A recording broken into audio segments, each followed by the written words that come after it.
Et on est ensemble avec Fodje Sissoko, deuxième vidéo de la soirée. On va parler de Cardi B d'ailleurs, allez prendre son album. Et je sais pas si vous êtes au courant, mais sur Paname, toutes les affiches de Cardi B, je dis bien sur toutes les affiches de Cardi B, il y a écrit Rap Fire par Balou. Donc allez mater ça et prenez des photos devant le Rap Fire par Balou, parce que là on envahit tout le monde. Et là on va parler de Cardi B parce que voilà, elle est enceinte, ça tout le monde le sait. On va parler de ça, mais on va aussi parler de son album. Pourquoi tu rigoles? Il est vénère. Pourquoi tu vénères? Elle est enceinte. Elle a rien compris à la vie. Mais on en parle tout de suite. T'es vénère pourquoi? C'est fini maintenant. Comment ça? Mais ça a jamais rien à commencer de toute façon. Ouais, mais là c'est fini, là, ça y est. J'accepte. Elle m'a mis un recalage là. Moi, tu veux que je te dise un truc, et ça, j'en ai pas parlé. Et tu me dis si je me trompe, Emma. No disrespect ou je sais pas quoi, mais quand on a fait l'interview avec Cardi B, sincèrement, sans faire le mec ou je sais pas quoi, elle était comment avec moi? Dis la vérité. Non, j'avoue, t'es très intéressé par le renom. Hein. T'es d'accord avec moi? Genre, en gros, tu vois. Elle l'a attaqué après l'interview. Genre, en fait quoi? Je crois c'est quand j'ai dit que j'étais caribéen. Parce que tu vois, elle est très, tu vois, exotique, tu connais. J'aurais dit pareil, hein. Non, mais. J'aurais dit je suis caraïbéen. Et gros, et je te jure que quand j'ai dit ça, regardez l'interview de Cardi B sur Rap Fire. Je dis ça, il y a un petit moment de bug. Et pour ceux qui savent pas, après, hors antenne, direct quand on a coupé, ouais, tu viens d'où des Antilles et tout, là, elle m'a posé grave des questions. Et ça l'a décomplexé direct. Et après, tu vois, elle s'est rapprochée de moi pour la photo. Ouais, tu connais sa main sur ton torse et tout. Sur mon torse, pas que sur mon torse. Non, et non, après, tu vois, elle m'a proposé de rester, mais tu connais, je devais bouger. Et puis, j'étais pas tout seul ce jour-là. J'ai pas de problème, quoi. Non, plus sérieusement, voilà. Non, Cardi B, je pense que, voilà, en tout cas, de sa relation avec Offset, j'ai l'impression qu'elle a l'air, en tout cas, c'est ce que j'ai l'impression, elle a l'air beaucoup plus investie que lui. Mais dans les interviews, c'est du visuel. Hein. Dans les interviews, elle dit que Offset lui a apporté beaucoup dans sa carrière, qu'il lui a ramené son côté management, parce que maintenant, elle est managée par l'équipe de QC, qu'il l'a recadré. En fait, elle a dit qu'il y a des choses qu'on voit pas, mais Offset, il a vraiment cadré dans le game, il l'a canalisé, il lui a appris à travailler les stratégies et tout, et je trouve ça mignon, tu vois. Ouais, bah oui. Même si on entend plein de conneries, qu'il a vu des meufs à droite à gauche. C'est vrai. Toi, tu penses c'est vrai? Ouais, il les a tous vus. Toi, t'es un rageux, toi. De toute façon, moi, tout ce que je sais, je souhaite du bien à l'enfant. On se fait tous du bien à l'enfant. Ouais. Mais toi, t'es une dent contre Offset, là. Non. Ah, mais toi, t'es vraiment sur Cardi, en fait. Hein. Ouais, que des femmes mariées. Cardi B, Beyoncé, c'est la merde. Je t'ai dit, t'es pas dans le bon camp, viens avec nous, Riri. Rihanna. Ouais. Ouais, mais elle, c'est une femme folle, tu vois. Tu la tiens pas. Mais moi, Elle sort, elle va faire ce qu'elle veut. Tu je vois crois ce Cardi, tu la tiens. Ouais. Tu lui donnes ce qu'elle veut, ouais. C'est quoi ce qu'elle veut? Bon, bref, en tout cas, Cardi, elle est enceinte. Ça fait un moment que ça circule, elle l'a annoncé, enfin, elle l'a officialisé il y a peu de temps. Et d'ailleurs, on voit tous la photo là, je sais plus sur quel plateau avec le petit bide, etc. Moi, je trouve ça mignon. Je pense qu'elle a bien fait de le cacher pendant longtemps parce qu'elle a vraiment beaucoup de haters, je trouve.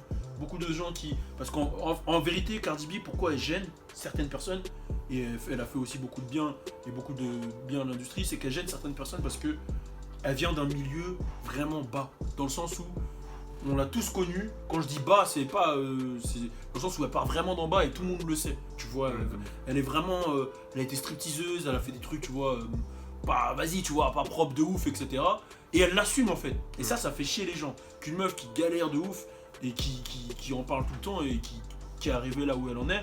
Mais moi je respecte parce que je la trouve super naturelle, je la trouve forte mentalement dans ce game.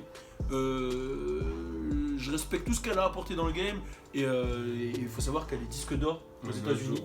Ouais. En un jour, je crois. C'est ça, c'est C'est la première meuf à avoir fait ça. Ouais, c'est incroyable. Après, c'est avec les streams, etc. Ouais. Tu connais, mais ça reste quand même un disque d'or. Ouais. Parce qu'il y a tout le temps des gens qui disent, ouais, mais disque d'or avec les streams, c'est pas. Ouais, mais c'est plus comme avant l'industrie. Regarde, la personne, toi derrière qui est ton écran, qui dit, ouais, mais les streams, vas-y, c'est pas comme avant.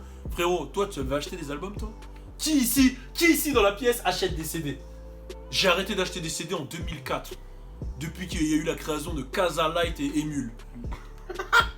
Qui ici achète des CD, franchement? Ouais, depuis qu'il y a eu les petits MP3, 23 émo, 28 émo, Ouais, 128 c'était émo, fini, c'était fini. C'est fini. C'est mort. Donc en vrai, les gens qui crachent sur les gens qui font des disques d'or avec le streaming, ça n'a pas de sens parce qu'aujourd'hui, La société, elle évolue, c'est comme la musique, tout évolue. Et on regarde plus des cassettes. Même aujourd'hui, tu regardes un DivX, c'est un truc de ouf. Un DivX, tu te fais insulter. Gros, moi, il y a un gars, moi, il me demande un DivX, je l'insulte sa mère. Je dis, mais gros, va sur Netflix, va sur un DivX.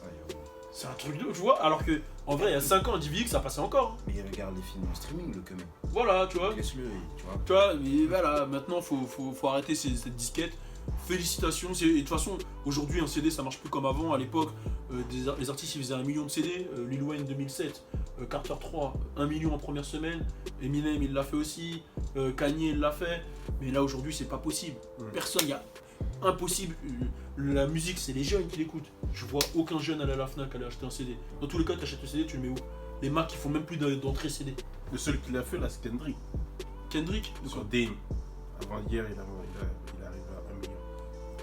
Mais attends, mais c'est pas le seul qui l'a fait. Qu'est-ce que tu racontes? Drake, il l'a fait. Ah, mais... Ah ouais, là, t'as voulu défendre ton Kendrick là, mais t'as foiré. Il a foiré. Et là, en plus, je voyais, il disait qu'un sourire, genre, c'est mon petit protégé. Mais gros, Drake, il l'a fait, gros, avec Views. Drake, il le fait normal, ça, les 1 million maintenant. Il calcule même plus. Il calcule même plus. Et je crois même qu'on parle pas. Tu parles des CD et des streams, c'est pour ça que tu dis ça. Des CD, ouais. Et je crois même qu'on. Ah, tu parles avec les CD. J'avoue, Drake, je crois pas qu'il l'a fait en CD. Mais on parle très peu de certains mecs qui vendent beaucoup. Je pense à J. Cole. On parle très peu de J. Cole. Aussi, et qui vend beaucoup. Chance, il vend. Et tu sais, il y a un mec qui vend et qu'on néglige beaucoup. C'est Kevin Gates, ce mec. Un jour, j'avais regardé les ventes de Kevin Gates. C'était très chaud, gros. Ah ouais, gros. Je crois qu'en première semaine, il avait fait un 100 ou 2. J'ai pas envie de dire de bêtises, si je dis des bêtises, mais je crois qu'il vend beaucoup, Kevin Gates. En tout cas, là, avant qu'il soit en prison, il avait fait un album, il avait vendu. Ah, Kevin Gates, il est chaud. Tout. Ou Really, il est très chaud. C'est Really. Là, il est fort, Kevin Gates. J'ai eu une interview avec Kevin Gates, c'est l'interview la plus folle que j'ai faite de ma life. Ah ouais? La plus folle, gros. C'était où? C'était à Génération à l'époque. Et genre, il raconte comment il a baisé sa cousine et tout. Oh, il a baisé sa cousine, mais il savait pas. En fait, c'est un Marocain, il a de la famille au Maroc, il a couché avec sa cousine sans faire exprès. Il me raconte tous les trucs.